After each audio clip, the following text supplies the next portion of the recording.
negara yang kaya akan sumber daya alam dan memiliki perkembangan yang pesat. Namun, di balik kemajuan tersebut, masih banyak masyarakat yang memiliki keterbatasan ekonomi. Masih banyak masyarakat yang kesulitan dalam memenuhi kebutuhan sehari-hari, misalnya makanan, pendidikan, kesehatan, dan tempat tinggal yang layak. Fenomena ini disebut dengan kemiskinan. Selain itu, terdapat kesenjangan sosial, yaitu perbedaan yang sangat jauh antara kehidupan masyarakat kaya dan masyarakat miskin. Di sebuah kampus ada seorang mahasiswi bernama Adinda. Ia hidup dengan sederhana dan berasal dari keluarga yang sangat pas-pasan. Meskipun dalam keterbatasan, ia tetap semangat menjalani kuliah demi meraih cita-citanya. Di balik kesederhanaannya, Adinda memiliki semangat dan perjuangan yang besar untuk masa depannya.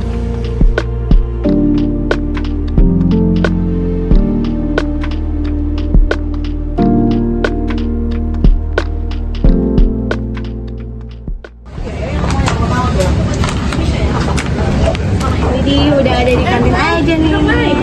Iya, tadi aku habis beli sarapan nih. Aku habis bantuin ibu aku juga. Kamu pasti capek, Din? Dikit sih, tapi ya yang penting masih bisa kuliah. Kamu hebat deh, semangat ya Din, walaupun banyak yang harus dikerjain sama kamu. Iya, gimana lagi ya? Aku kan harus bikin orang tua aku bangga juga, jadi aku usahain semuanya. Semangat sampai. Semangat ya. Kamu juga ya, Nay? Iya, oke. Di sisi lain, ada Anggun yang berasal dari keluarga kaya dan hidup berkecukupan. Kamu sini, aku nungguin kamu tahu dari tadi. Ya, aku itu maaf ya. Outfit kamu lucu banget ya. Iya, makasih ya. Sini yuk. Yuk sekalian buat traktir soalnya.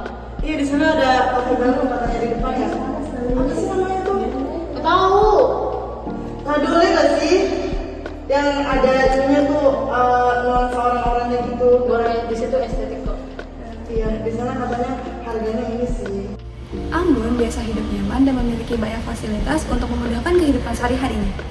Perbedaan kehidupan mereka menjadi gambaran nyata atas kesenjangan sosial yang ada di lingkungan sekitar kita. Adinda dikenal sebagai mahasiswi yang pintar dan rajin di kelasnya. Walaupun hidup dalam kesederhanaan, Adinda tetap berusaha belajar dengan sungguh-sungguh. Siang itu, mereka berkumpul di kantin kampus setelah selesai mengikuti perkuliahan. Geser dikit dong, sempit banget. Buset, ramai banget nih kantin. Tadi kalian paham nggak sama materi yang dijelasin dosen? Jujur enggak sih. Gue juga sih, tadi cepet banget dosen jelasinnya. Tapi untungnya tadi Adinda ngejelasin lagi loh tentang Iya, materi tadi. Iya, dia makanya tuh yang paling benar bakal aja. Dia pada tugas pasti diam kali. Bisa aja kok teman-teman. Jadi nanti jelasin lagi ya ke aku. Boleh, nanti kita belajar bareng-bareng aja ya. Boleh.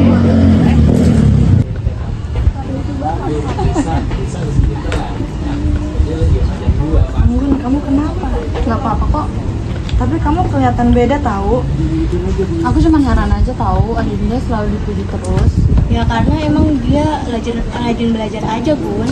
Aku juga belajar, tapi dosen sama teman-teman itu selalu merhatiin Adinda terus. Tanpa disadari, rasa iri mulai muncul dalam diri Anggun terhadap kepintaran Adinda. Perbedaan keadaan ekonomi ternyata tidak menunjukkan kemampuan seseorang dalam meraih prestasi. Iya, itu emang susah tahu jelasinnya. Coba sini aku bakal jelasin.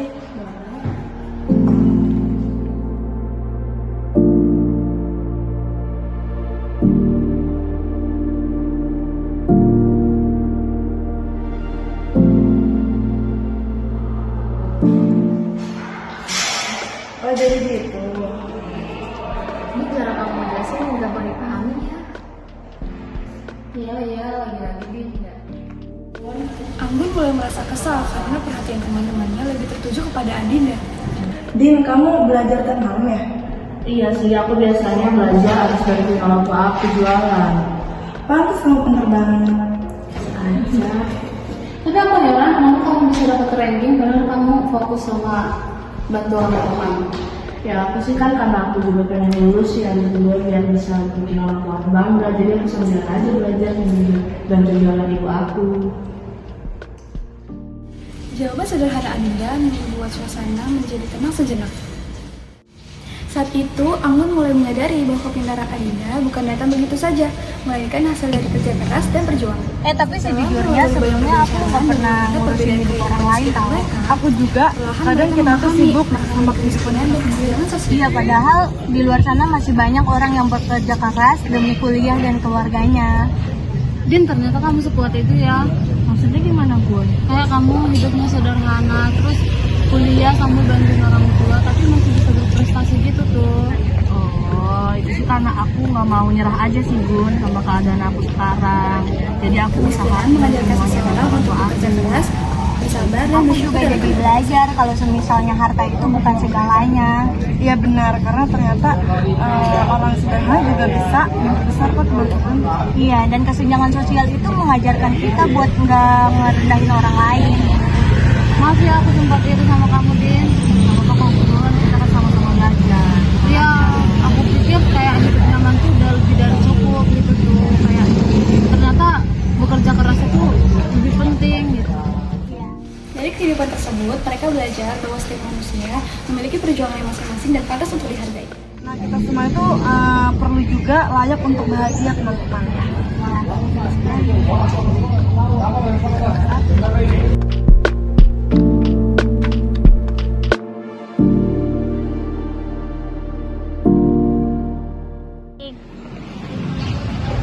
Aku percaya sih kalau misalnya kita mau berusaha dengan gampang murah, pasti kita bisa meraih itu.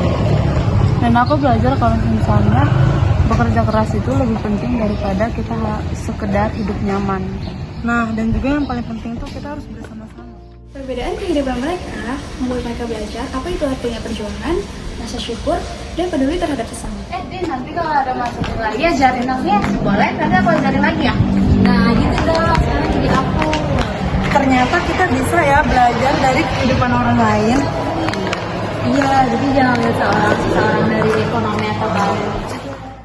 Kemiskinan bukan alasan untuk menyerah, dan kekayaan bukan alasan untuk merendahkan orang lain. Kesenjangan sosial mengajarkan manusia untuk memiliki rasa empati dan menghargai perjuangan setiap orang. Karena pada akhirnya manusia memiliki hak yang sama untuk bermimpi, belajar, dan meraih masa depan yang lebih baik. Film ini menunjukkan bahwa kemiskinan dan kesenjangan sosial masih menjadi masalah besar dalam kehidupan masyarakat. Perbedaan kondisi ekonomi membuat tidak semua orang memiliki kesempatan yang sama dalam mendapatkan pendidikan, pekerjaan, maupun kehidupan yang layak. Akibatnya, muncul rasa ketidakadilan sosial yang dapat mempengaruhi hubungan antar masyarakat. Film ini mengajarkan bahwa setiap warga negara memiliki hak yang sama untuk hidup sejahtera serta mendapatkan perlindungan dan kesempatan yang adil. Selain itu, sebagai warga negara yang baik, masyarakat juga memiliki tanggung jawab untuk saling peduli, menghargai sesama, dan membantu mengurangi kesenjangan sosial. Pemerintah dan masyarakat perlu bekerja sama untuk menciptakan keadilan sosial sesuai dengan nilai-nilai Pancasila, terutama sila kelima, yaitu keadilan sosial bagi seluruh rakyat Indonesia.